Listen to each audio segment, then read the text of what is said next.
The crystal ball told me that the answers to my questions lie inside the tide of ashes. So I left my people and ventured into the tide of ashes alone. Alone? Yes. I almost died in that sandstorm. It, who hails from the other world, saved me and bestowed me an eternal life of a different kind. What is it? And why did the Bandit King say, like, if he dies, she will also... I finally felt the kindness of a companion. I will never forget the kindness from my companion. Thus, I'm certain that even if separated by language and thought, there are more of my kind in this world. Thank you for choosing to understand me no matter what. It makes me very happy. So, I choose to help you again. Why, thank you. You little monster who wants to understand monsters. Ah, look. The full moon has risen to the middle of the sky.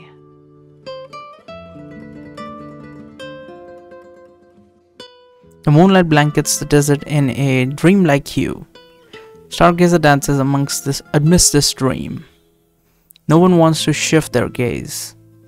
She dances so movingly. Such beauty can only be expressed by someone who believes in dreams. The next day you command the V710 to leave the shelter and head for the Tide of Ashes.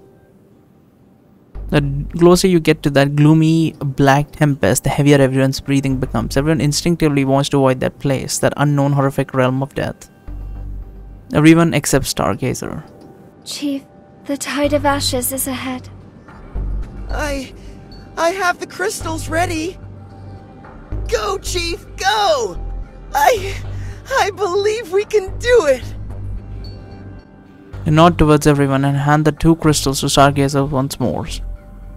Stargazer takes the crystal and leaps lightly into the bow railing, perching on her toes. She holds the crystal in her hands, letting the sand lash her hair and clothes. Chief, go and experience that dangerous path you're determined to take. What do you...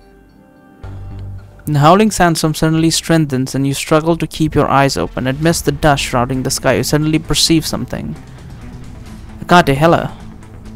The wind subsides and the dust disappears. Stargazer has long disappeared from the bow railing. In front of the sand ship are several sandworms gaping mouths. So she did want those things, but not in the same way, okay? Betrayal. Well, we think that so. I don't know if that's much of a betrayal. Betrayals are not usually that obvious in these games. They come around. You've been robbed of the crystal and lost your way. You have nothing left. Are you going to keep chasing or give up? Your past experiences will give you the answer. Betrayal, FAC 110. Come grab a drink with me when it's done. White Sands channels are jointly established by the Nirvana Logistics and the Decity authorities. When a ferocious sandstorm prostrates obediently before Stargazer as if welcoming her return. Are you happy for it too? The 2 hearts lost to the mortal world are finally back. Well, I guess as much you wanted those for like something on the inside. But there are constantly pesky people in the way. What can be done? Stargazer asks this in a teasing tone, squinting her eyes as a rhetorical question, practically a taunt. A few black shadows reappear from a crystal ball, severing the only path between Stargazer and the rest of you. For a split second, you feel as if you're dreaming a nightmare. Hey! Give the ash crystals back! They're ours! Damn! What the are those black things?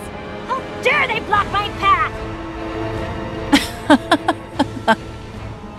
It's true they don't belong to me, but they are certainly not yours. It, they, and of course, me.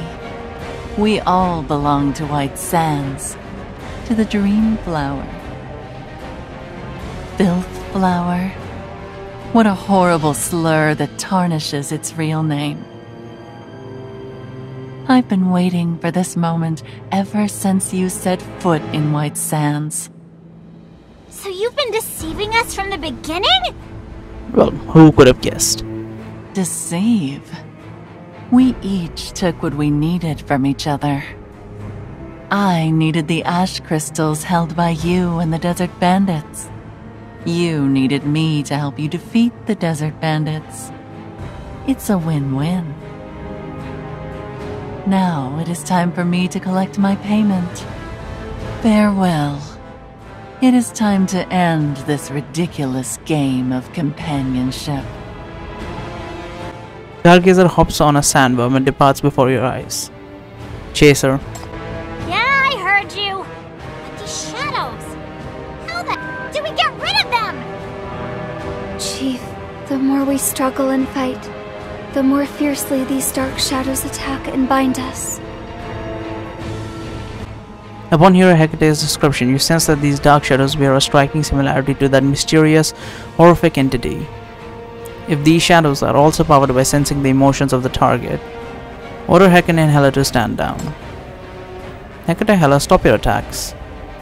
Now focus on thinking about what we want to do. We want to go forward and find Stargazer. The dark shadows halt their attacks when you stop to think. They remain frozen in place, then begin to dash in one direction as suddenly injected with consciousness. Let's follow. You pilot the sun ship, hot on the shadow's tail, soon catch up to Stargazer. Furious Hela grabs a water pipe and throws it at Stargazer. Come down, you witch! Ah, you remembered what I told you well. Seems like you're really into me. Stargazer recalls the dark shadows into the crystal ball and gazes at you with amusement. Question Stargazer. Why are you doing this? Is it because you don't trust us enough? We won't harm any creatures in the White Sands, nor do we seek to conquer it. As soon as the Tides of Ashes is gone, trade across White Sands returns to normal, we will leave. No, Chief. I approached you simply for the ash crystals. You don't understand. After she helped you in the Tide of Ashes and your heart-to-heart talk under the moonlight, is it still not enough for you to be her companion? Wait, hold on. Where did that come from? Still don't get it. Ever since it saved me, I knew I belonged to White Sands, to this other world. As for mankind, an identity built upon a world of lies is naturally also a lie. She is Garo. She is Garo from fucking One Punch Man. That's what she is. Holy shit, this is unexpected. She is literally Garo from One Punch Man. As Garo himself like saw the brutality of mankind and he was like, you know what? I want to be a monster. I want to be the underdog, the monster that always gets defeated and whatnot. So he decided to become a, hero hunter and whatnot. She's basically that. She went into the White Sands because of her abilities. Everyone shunned her in the mortal world, in the human world. So she decided to go after. She decided to go into the Tides of Sands, Tides of Ashes, because of her abilities, and then the Dream Flower saved her, and because of that, she became like a minion of it. Is she driven by driven by some mania abilities, or is she being controlled by the flower, or does she genuinely feel gratitude? Because either one makes sense honestly in this situation.